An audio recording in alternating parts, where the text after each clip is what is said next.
থামুন, আজ সিঙ্গারা বা পকোড়া একদম বানাবেন না। মাত্র ২টি উপকরণ আর ১০ মিনিটেই এমন কুরকুরে নাস্তা তৈরি হবে যা দেখলে কেউ বিশ্বাসই করবে না, এত সহজে বানানো যায়। বাইরে থাকবে একদম মুচমুচে, ভেতরে নরম আর দারুণ সুস্বাদু। শেষ পর্যন্ত অবশ্যই দেখবেন, কারণ শেষে এমন একটি ছোট টিপস শেয়ার করব যেটা জানলে প্রতিটি নাস্তা হবে একদম পারফেক্ট কুরকুরে।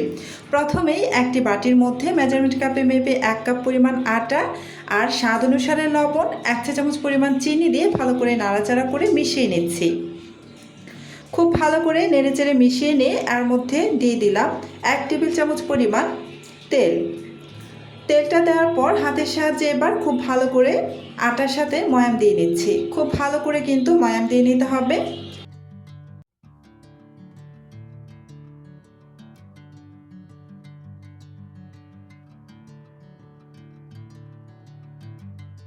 আটাটাকে খুব ভালো করে ময়াম দিয়ে তারপর এখানে অল্প অল্প করে পানি দিয়ে একটা ডো বানিয়ে নিচ্ছি। ডোটা এমনভাবে বানাতে হবে, খুব বেশি নরম করা যাবে না, একটু শক্ত টাইপ ডো বানাতে হবে, কিন্তু মসৃণ করে ডোটা বানিয়ে নিতে হবে। একেবারে অনেকটা বেশি পানি ঢেলে দিবেন না, এতে করে কিন্তু পানির পরিমাণটা বেশি হয়ে যেতে পারে আর ডোটা কিন্তু একদম পারফেক্ট হবে না তখন। তাই অল্প অল্প করে পানি দিয়ে একটা ডো বানিয়ে নেবেন, শক্ত কিন্তু মসৃণ একটা ডো বানিয়ে নিতে হবে। ডোটা আমি বানিয়ে নিয়েছি, এবার খুব ভালো করে প্রায় ২ থেকে ২.৫ মিনিটের মতো ডোটাকে মথে নিচ্ছি। এতে করে ডোটা কিন্তু খুবই মসৃণ হবে, তবে একটু শক্ত থাকবে, একবারে নরম থাকবে না। ডোটা কিন্তু আমার ভালো করে বানিয়ে নেওয়া হয়ে গিয়েছে, আমি ভালো করে মথেও নিয়েছি। এবার এই ডোটাকে আমি ঢেকে রেখে দেব প্রায় ১০ মিনিটের মতো। এই ১০ মিনিটের মধ্যে আমি এই নাস্তাটার জন্য পুর তৈরি করে নেব। একটি প্লেটের মধ্যে আমি এখানে একটি বড় সাইজের পেঁয়াজ কুচি আর ৩টি কাঁচামরিচ কুচি নিয়েছিলাম, আর দিয়ে দিলাম ১/২ চা চামচ পরিমাণ কালো গোলমরিচের গুঁড়া, ১/২ চা চামচ পরিমাণ ভাজা জিরার গুঁড়া, ১/২ চা চামচ পরিমাণ চাট মশলা, ১/২ চা চামচ পরিমাণ মরিচের গুঁড়া আর ১/২ চা চামচ পরিমাণ গরম মশলার গুঁড়া, স্বাদ অনুসারে লবণ আর ৩টি মিডিয়াম সাইজের সিদ্ধ করে নেওয়া আলু। আমি আগে থেকেই এই ৩টি আলু সিদ্ধ করে খোসাটা ছাড়িয়ে রেখেছিলাম। এবার এই আলুগুলোকে আমি একটি কাঁটা চামচের সাহায্যে খুব ভালো করে ম্যাশ করে নিচ্ছি। খুব ভালো করে কাঁটা চামচের সাহায্যে আলুগুলোকে ম্যাশ করে নেবেন।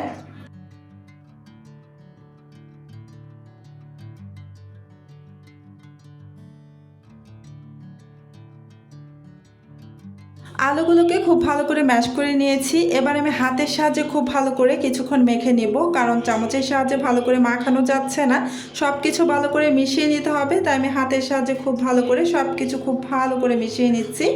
এতে করে নাস্তার পুরটা কিন্তু বেশ ভালো হবে, সবগুলো মশলাপাতি একসঙ্গে মিশে যাবে। আমি হাতের সাহায্যে খুব ভালো করে মিশিয়ে নিয়েছি, এই যে দেখতেই পাচ্ছেন। এবার এই পুরটাকে কিছুক্ষণ ভেজে নিতে হবে, সেজন্য চুলায় একটা প্যান বসিয়ে দিয়েছি আর প্যানটা গরম হয়ে গিয়েছে। এবার এখানে প্রায় ১ টেবিল চামচ মতো তেল দিয়ে দিচ্ছি। আমি এখানে ১ টেবিল চামচ পরিমাণ তেল দিচ্ছি, আপনারা কিন্তু আপনারা ইচ্ছে অনুযায়ী কিন্তু এখানে তেলটা ব্যবহার করতে পারেন, কম বা বাড়িয়ে, তবে আমি কমিয়েই দিয়েছি। ১ টেবিল চামচ পরিমাণ তেল দিয়ে ভালো করে গরম করে তারপরে এখানে ১/২ চা চামচ পরিমাণ মৌরি দিয়ে দিয়েছি। মৌরিটা খুব ভালো করে ভেজে নিতে হবে, এমনভাবে ভাজতে হবে যেন খুব সুন্দর একটা সুঘ্রাণ বের হয়ে আসে, কিন্তু মৌরিটা যেন পুড়ে না যায়। মৌরিটা ভালো করে ভেজে নিয়ে তারপরে যে মেখে রাখা এখানে আলুটা দিয়ে দিলাম, দিয়ে নাড়াচাড়া করে কিছুক্ষণ ভেজে নেব, প্রায় ৩ থেকে ৪ মিনিটের মতো আমি আলুটাকে কিন্তু অনবরত নাড়াচাড়া করে ভেজে নেব। যদি এই আলুটাকে ভালো করে কিছুক্ষণ সময় ধরে ভেজে নেন তাহলে কিন্তু এই আলুর পুরটা খেতে ভীষণ ভালো হয়। আমি তাই এই আলুর পুরটাকে খুব ভালো করে নেড়ে চেড়ে মিশিয়ে নিয়ে তারপর ভেজে নিয়েছি। আলুর পুরটা রেডি, এবার এটাকে নামিয়ে রাখবো। নামিয়ে খুব ভালো করে একটু প্লেটের মধ্যে ছড়িয়ে নেব, যাতে খুব দ্রুত এই আলুটা যে অতিরিক্ত গরম ভাবটা চলে যায়, মানে ঠান্ডা করে কিন্তু পুরটা ব্যবহার করতে হবে, তাই একটু ছড়িয়ে দিলাম প্যানের মধ্যে। আলুটাকে একটা সাইডে রেখে দিয়ে এবার এই যে চলে আসলাম, আমি যে ডোটা যে বানিয়ে রেখেছিলাম, ডোটা কিন্তু ভালো করে আমি রেস্টে রেখেই দিয়েছিলাম, প্রায় ১০ মিনিটের মতো হয়ে গিয়েছে। এবার এই ডোটাকে আমি আরও কিছুক্ষণ মথে নিয়ে একদম ছোট ছোট করে বেশ কিছু লেচি কেটে নিব। একদম ছোট ছোট করে কিন্তু লেচিগুলো কেটে নিতে হবে, বড় করে কাটবেন না, একদমই ছোট ছোট করে লেচি কেটে নিব। আপনারা দেখে নিশ্চয়ই বুঝতেই পারছেন আমি কিভাবে লেচিগুলো কেটে নিচ্ছি, একদম ছোট করে।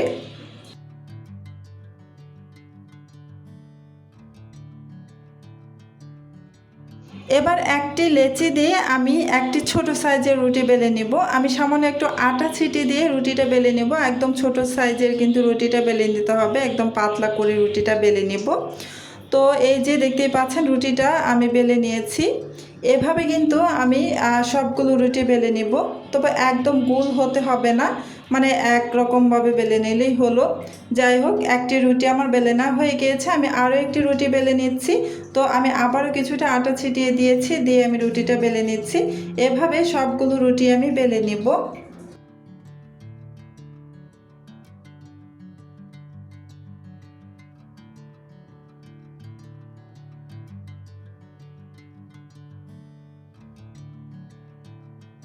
সবগুলো রুটি বেলে নিয়ে একটি রুটি আমি নিয়ে নিলাম। এবার এই রুটির উপরে আমি যে পুরটা রেডি করে রেখেছিলাম, পুরটা কিন্তু বেশ ঠান্ডা হয়ে গিয়েছে, সেখান থেকে কিছুটা পুর এই রুটির মাঝখান বরাবর রেখে দিচ্ছি।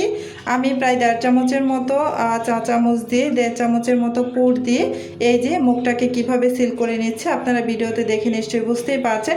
এটা আসলে বলে বোঝানোর কিছুই নেই, দেখেই বুঝে নিতে হবে, দেখতেই পাচ্ছেন। আর এই যে উপরের যে বাড়তি রুটির অংশটা আছে, এটা আমি ছিঁড়ে আলাদা করে রেখে দিচ্ছি। এতে করে ভাজার পর কিন্তু খুব সুন্দরভাবে মুচমুচে হবে। নয়তো যদি বাড়তি অংশটা যদি আলাদা করে না রাখেন, তাহলে কিন্তু সেই অংশটা মুচমুচে হবে না, তাই ওটা আলাদা করে রেখে দিতে হবে। এই যে আমি একটি বানিয়ে নিয়ে আরও একটি আপনাদের বানিয়ে দেখিয়ে দিচ্ছি। দেখতেই পাচ্ছেন এই নাস্তাগুলো বানানো কিন্তু খুবই সহজ আর একদমই ঝটপট তৈরি করে নেওয়া যায়। এই যে উপরের বাড়তি অংশটা আমি আলাদা করে রেখে দিলাম, আর আঙ্গুলের সাহায্যে হালকা করে একটু প্রেস করে নিলেই হবে। এটা কিন্তু বেলে নেওয়ার কোনো দরকার পড়ে না, এমনিতেই কিন্তু খুব সুন্দর হয়। তো এভাবেই সব কটা কিন্তু আমি বানিয়ে নেব। এই যে সব কটাই আমি বানিয়ে নিয়েছি। এবার এই নাস্তাগুলোকে ভেজে নেওয়ার জন্য চলে যাব চুলায়।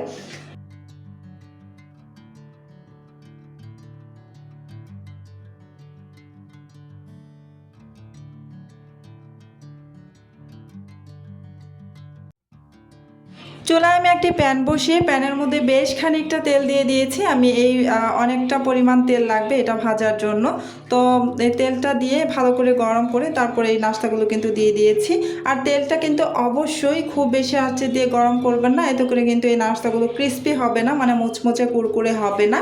তো চুলার আঁচ একদমই লো আঁচে রেখে কিন্তু একটু সময় নিয়ে তেলটাকে আমি গরম করে রেখেছিলাম। তো এই যে নাস্তাগুলো দেওয়ার পর উল্টে পাল্টে নাস্তাগুলোকে ভেজে নিচ্ছি।